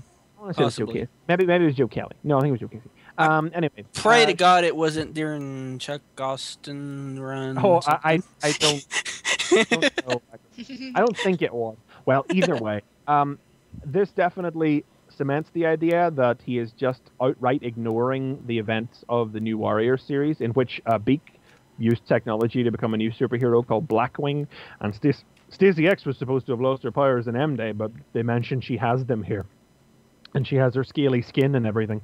But Alt, who basically, with the help of Stacey, coerces a young starlet back to his hotel room for a bit of frolicking. But, hey, look who comes and busts it up. Magneto doesn't cotton on to any of that old mutant having a way with it. Yes, he basically finds out what Stacey's doing, and he's like, you know what, there aren't enough mutants left that you can muck about like this, love. Turns out, though, that this guy, when he whips out a gun and shoots Magneto, and Magneto suddenly doesn't have his powers anymore, turns out this kid's name is the Ultimate Nullifier. Awesome. Ooh. He has a gun that temporarily takes away powers. And then he kicks Magneto in the head really, really terribly hard. Nice. They have a bit of an argue about their personal philosophies. And and then he returns to base, where he launches into a bit of a young, angry man speech. What it turns out is that he and Miss America and Beak and Angel and all their support are the newest version of the Teen Brigade. Now, you may remember that the Teen Brigade was Rick Jones's group from back in the 60s, all the little ham radio enthusiasts who helped support superheroes. Oh, yeah. But they're like the little quiet superhero support team. Superheroes never know quite the extent of what they do and how they help them, but they are the newest. He says that there have been, what did he say there were? There have been about 9 or 10 Teen Brigades since the First World War, and they're just the latest incarnation. There'll be more after them, but while they're here now, they're going to do what they can. And they have this teen in-betweener. Now, that is just the primary plot. The series opens with a man in a bar 3 months ago. So this is set 3 months after Fear itself. Because there's a 3 months ago series that opens this, which is the Ground Zero Mosque riot from the first issue of Fear itself. And there's a man watching it who says, this is why he finally got up off the bench. That man does not appear again in the comic. There is a one-page flashback to 1944 in which Hitler and the Red Skull talk about some kind of Polish eugenics program that the Red Skull is ordered to destroy.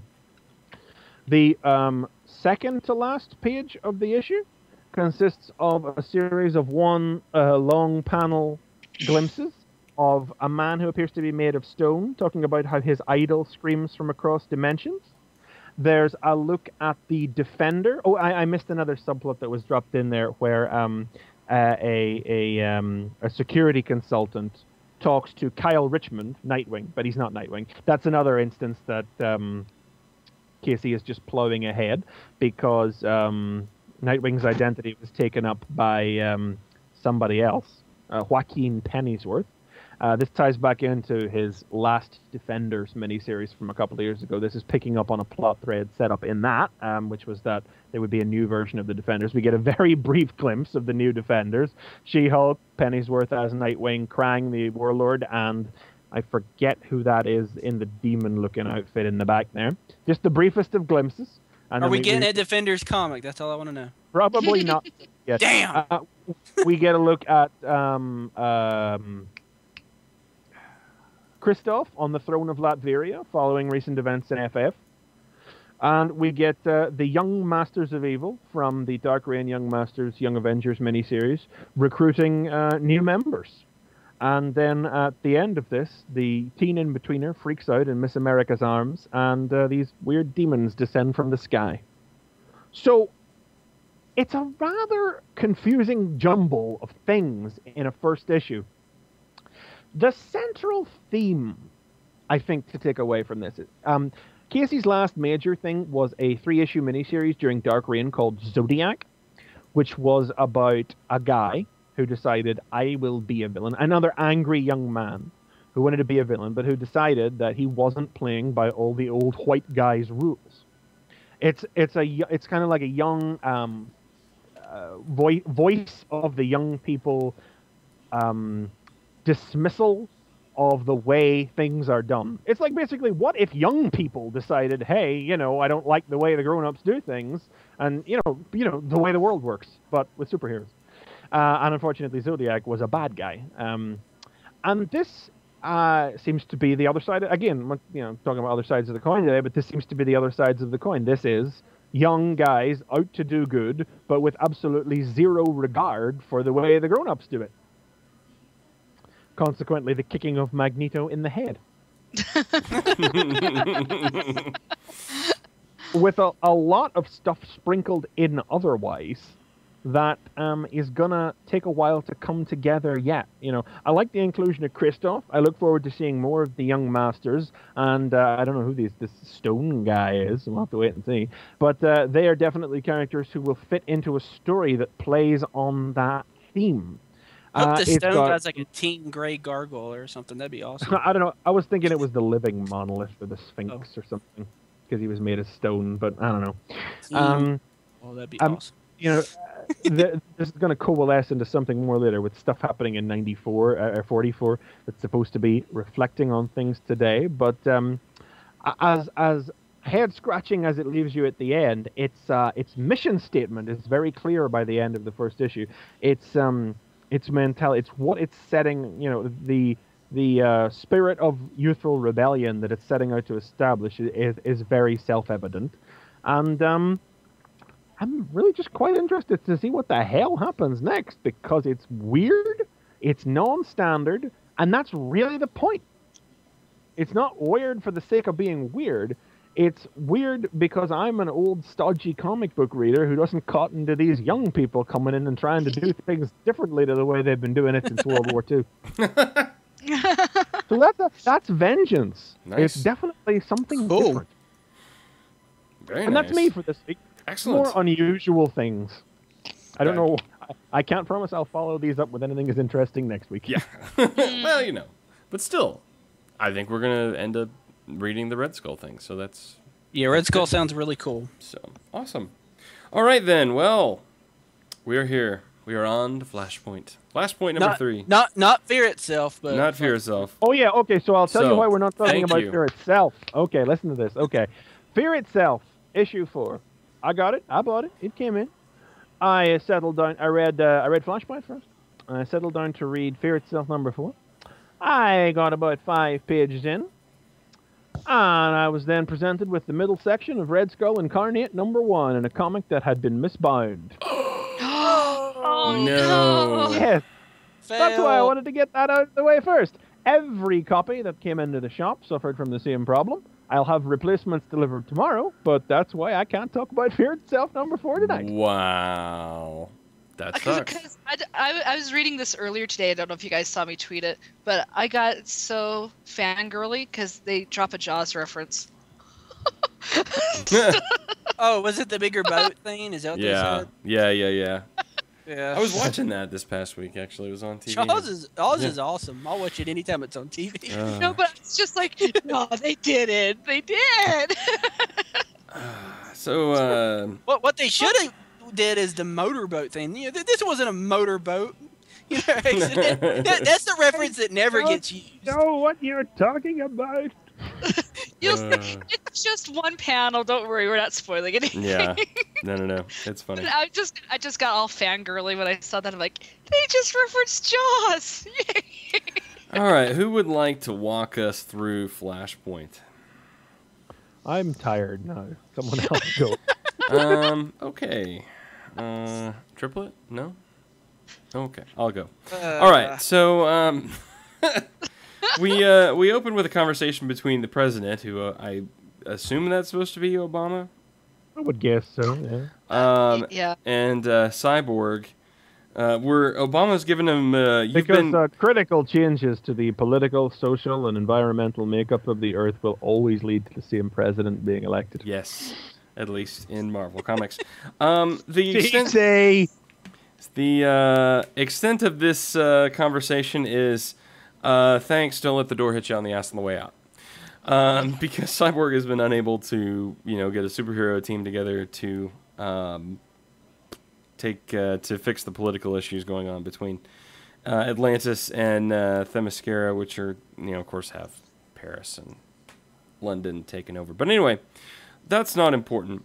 What is important is that Barry Allen is the dumbest man alive. Wait. We suspected the Element Woman on the bottom of the page there. Yeah, she was there. I don't know why, and she doesn't come up again, so it doesn't matter. Well, the implication is she's the one in the inside rubbing it, and it seems very likely that this is the mystery woman's head who's on the cover of Justice League #1. Oh, well, that's great for her. Really? Okay. Yeah, so this is not a character to be overlooked. I was really, because that's the only appearance. But anyway, I thought it would be important more so later. But extra reason not to overlook it. Anyway. Okay, so those 3 panels are over. Thank you. So Barry Allen is the dumbest man alive as his charred carcass is laying in pain on a table. When I saw this image, and I'll show it right here, of Barry like all wrapped up in bandages, I was like thinking, so when did he become Hush? Is he the Hush of this universe now? Is that going to be his costume? So now, if you remember last issue, because who could forget, he strapped himself to an electric chair, tied it to a lightning rod, doused himself in chemicals, and had himself hit by lightning and burst into flames. Hey, because that's what all the kids do when they're bored. Right. So This should have come with a tag of "Don't try this at home," because man. You should have either said, "Don't try this at home," or "Trust me, Batman, it will work." So what's the first thing? Hey, kids. Do you like tremendous anticlimaxes? Yes, exactly. So Barry's first thing that he wants to do now that he's all bandaged up is go try it again. And Batman's response is, "You're out of your mind." You're out of your mind. Let the morphine take effect. You're crazy.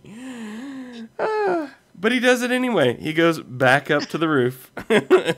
His memories are meshing, but yep. Now we get this is the crack-a-boom I was talking about. I want the big crack-a-boom and hit by lightning, because that's what happens. He goes back up and he's going to try to reset this thing, and Batman once again reiterates that he's crazy.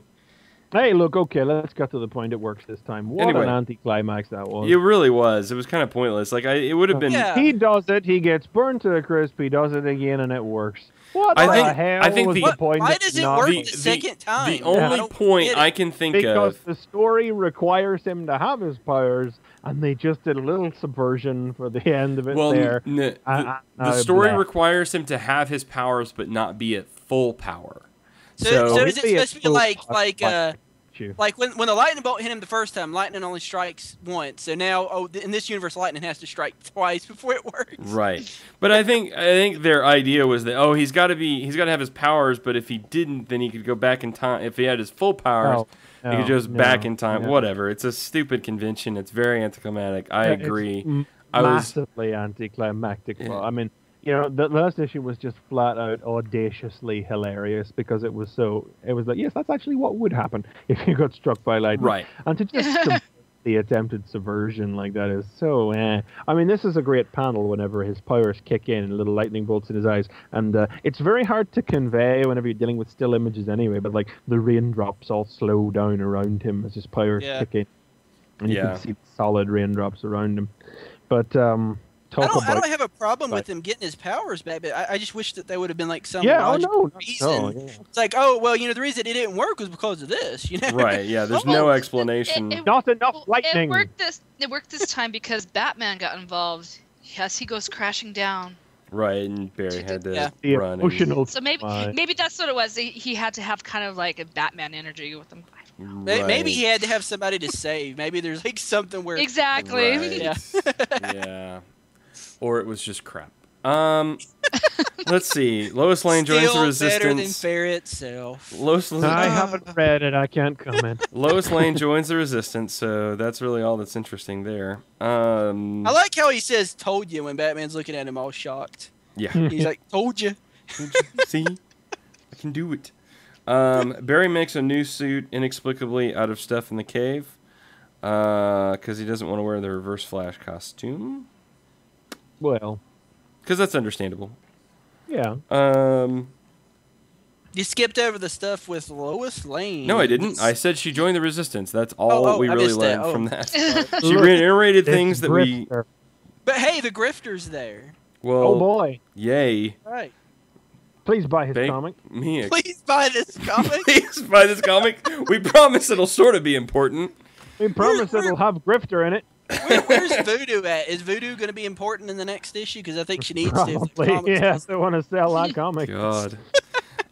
So Barry starts rapid healing, and he makes himself a new costume. And they decide to try to. They talk about the nature of time travel. Yeah, nature of time travel. I'm sorry, but I thought that looked good. That page. Oh yeah, it's a nice page. Yeah, the art's really nice in this issue. If we want to like take them out. Yeah, absolutely. Like, no. Definitely not knocking the art for sure. I mean, it's good stuff. But and he does kind of try to give like an in-universe explanation for time travel and why it works and the reverse speed See, there's force this treadmill. You run on it. Right. There's this thing, and it well, does stuff. I kind of like their explanation about how Superman was born in this universe. Or created, I guess. What you I like that the Bat computer is an old Dale. Yeah. It's so slow. Yeah. That was kind of funny. But they basically decide to try to Barry wants to try to get the JLA together, and he quickly realizes that that's all for naught because, Abin Sur is still around, so that means that Hal Jordan isn't the Green Lantern. He goes for Green Lantern first, and he says, "Oh, Hal didn't get the ring. This is weird." And then he tries to go for Superman and realizes there's no Superman in this world, but there was a large meteor shower in Metropolis about the same time that Bruce would have been born, so that must be where Superman is. So they totally manipulate Cyborg to get the information they need because they know that they figure out that Superman must be being held. And since Cyborg has government ties and he's basically a supercomputer and a tank, Batman completely manipulates him. I love this Batman, by the way. Yeah. Mm-hmm.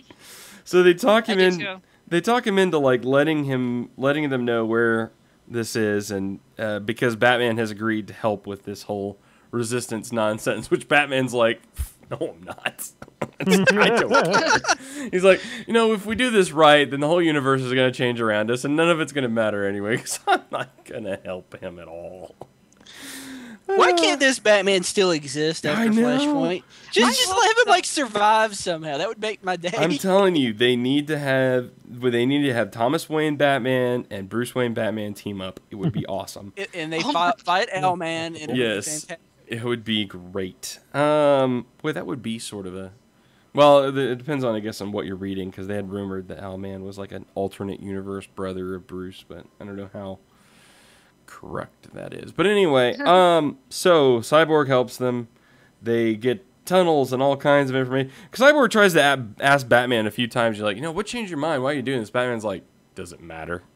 It's like, I'm here, I'm Batman. That's It's what like, you I'm wanted. here. Yeah, you wanted Batman, you got Batman. Don't Got ask Batman. questions. Oh, that's stupid.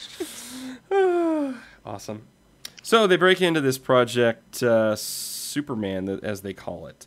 They know that there's a Subject 1, a Subject 2, and a Subject 3. We quickly figure out who Subject 2 is. Yeah. Oh God. If you hadn't Talk have about- enough of a dead dog quotient, Yeah, for this really. podcast, Dude. Yeah. Was it last week I was talking about that issue of Superman where it starred Crypto? And, Yep. And this Yeah. week, oh God, This week, Crypto's corpse. Dead Ah. Crypto laying on, like, the table. Poor guy. Batman says it looks like a canine skeleton. So yeah, so like this week, It's like, my God. so this week it's Fanboy versus Dead Dogs. Yeah, it's all about dead dogs, apparently, this week. Damn. So we come upon a large vaulted area with a big Superman logo. That's what I want in my That house. obviously stands for subject. Right, subject, yes. They open the door, and of course, I'm sure that Barry is expecting to find, Superman. And the look of shock on his face alone is worth it. Because what they find is a shriveled husk of a man who this project group apparently has kept underground and away from any sort of sunlight whatsoever. I dub him Skinny Man. Yes. Scrawny Man. Scrawny Man. That's They even should make better. him Superman now. Anyway, yeah, that's Superman. And they bust him out. And they fight past guards. And they try to explain to him that they're his friends. And he doesn't really say much other than, okay. Well, I guess you he's- gotta think about it. If he's been locked away, he's hardly seen any. Well, they even say here that they don't even think he's actually even seen another human being. Probably I mean, not, yeah. It's gotta be kind of weird. Would he even know how to talk if he's never been subject to other humans?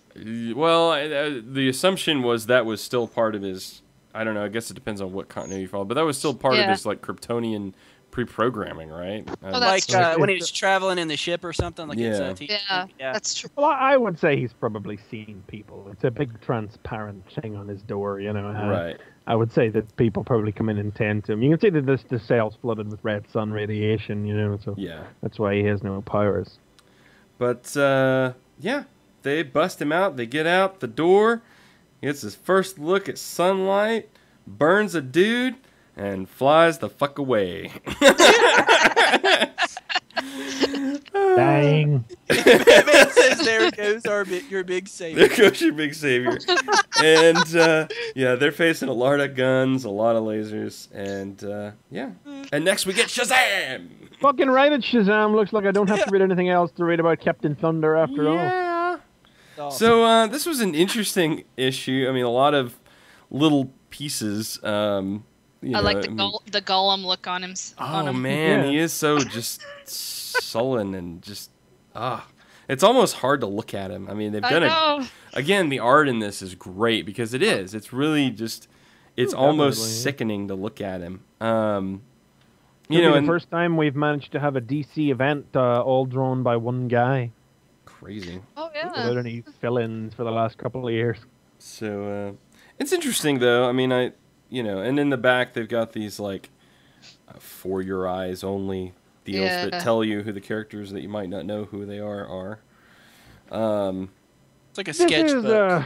this is a fine issue, but the fact that after the halfway point it just suddenly turns into getting the alternate JLA together seems a little weird, since this is supposed to be a Flash comic. Yeah, and it does sort of like I thought it would be harder to get Superman out, but apparently not. No, So- well, they've only got 2 issues left. That is kind of crazy to think that There is only 2 issues. we're left. already Oh my halfway God. through Flashpoint. I mean, we are 2 months away now. From You the know. real- Yeah, we're for 1 the- month From away. really 1 technically, month. Yeah, I mean, Remember, Wow. Flashpoint issue 1's out in the first week of next month, and issue 5 is out in the last week of next month. so I mean, Isn't it the last? Aren't they doing the last Flashpoint the last day in August? Is that how it is? And then Yeah. everything reboots on the 1st, right? Yeah. So Okay. Well, it's the last week or thereabouts, yeah. Well, the thing is with this, I find Superman kind of interesting. I'm sorry to say that. It's probably one of the more interesting attempts at redoing the Superman idea. Yeah, Yeah. that's what I'm saying. It's just like everyone and their dog knows pretty much Superman's story. You know, ever since you're little, you pretty much know the story of Superman. But to see it in this way, I'm intrigued now. So Is it not, though, a little ridiculous then that we've had the first issue of the Project Superman miniseries and we didn't see him in that, and this is still our first look at him in the comic that's supposed to be about the Flash? Huh.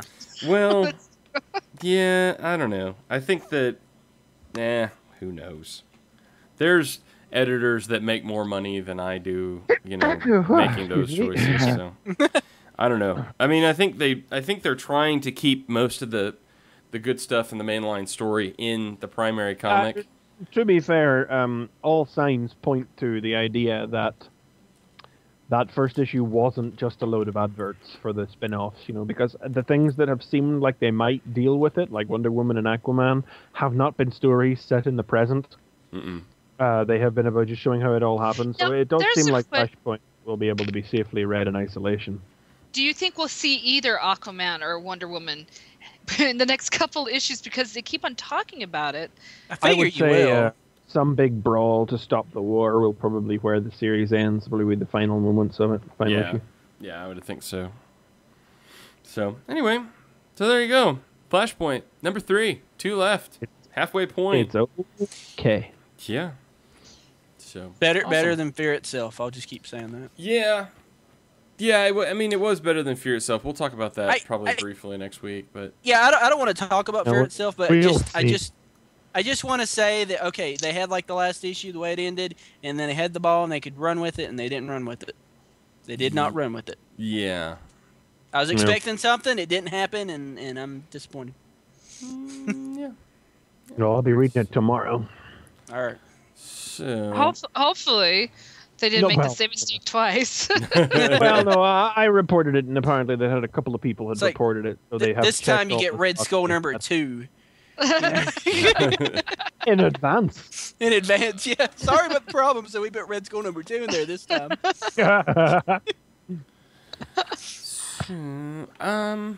Okay. So couple of things to mention. Again, tfradio.net. That's the place to go for all of our stuff. That's got this show, Fanboy Versus. You got Superhero Time, which we talked about at the beginning of this show. Check that out. New Soundwave, which is new. If you didn't see it this week, holy crap. It's kind of awesome. That intro is fantastic. The intro is awesome. They've got some elements, etc., where we're testing some things and some new stuff. So hopefully we'll get some of the cool bits here as well.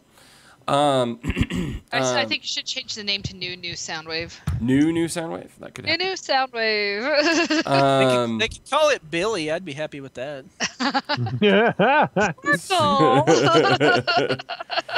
Let's see. If you name it Sparkle, you get all your Twilight fans hitting your podcast up. Oh, man. So, let's see. Another cool thing I want to talk about real quick. One is that if you've got portable devices, smartphones, those sorts of things, and you like to listen to the show in an easy and convenient way, you can now do that through Stitcher.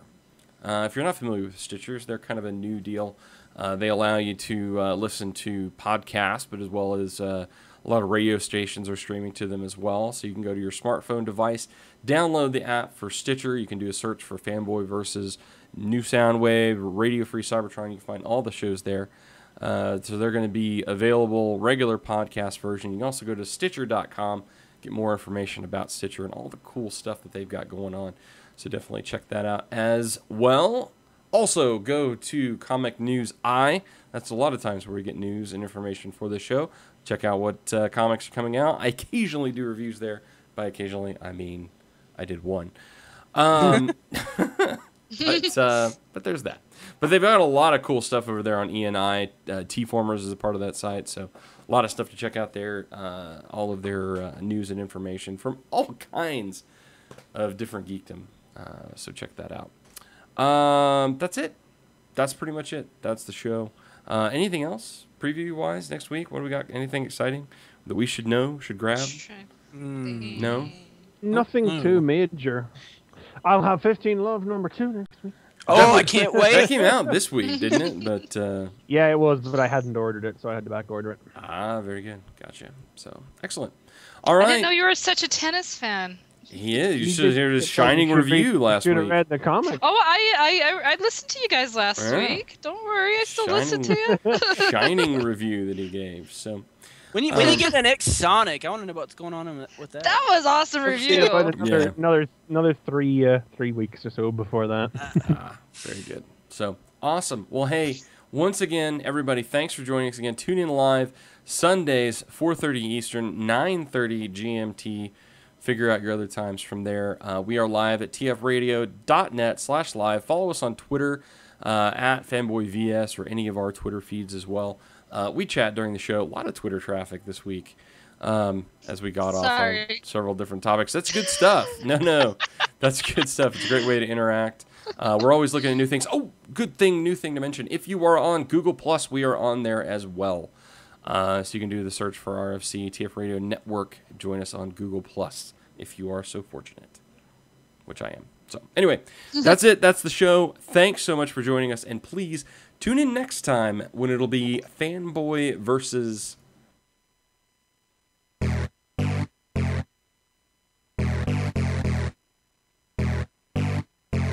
This has been Fanboy Versus.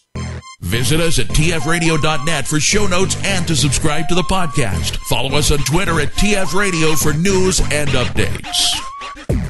Like the podcast? Leave us feedback on iTunes. Copyright 2011 Radio Free Cybertron.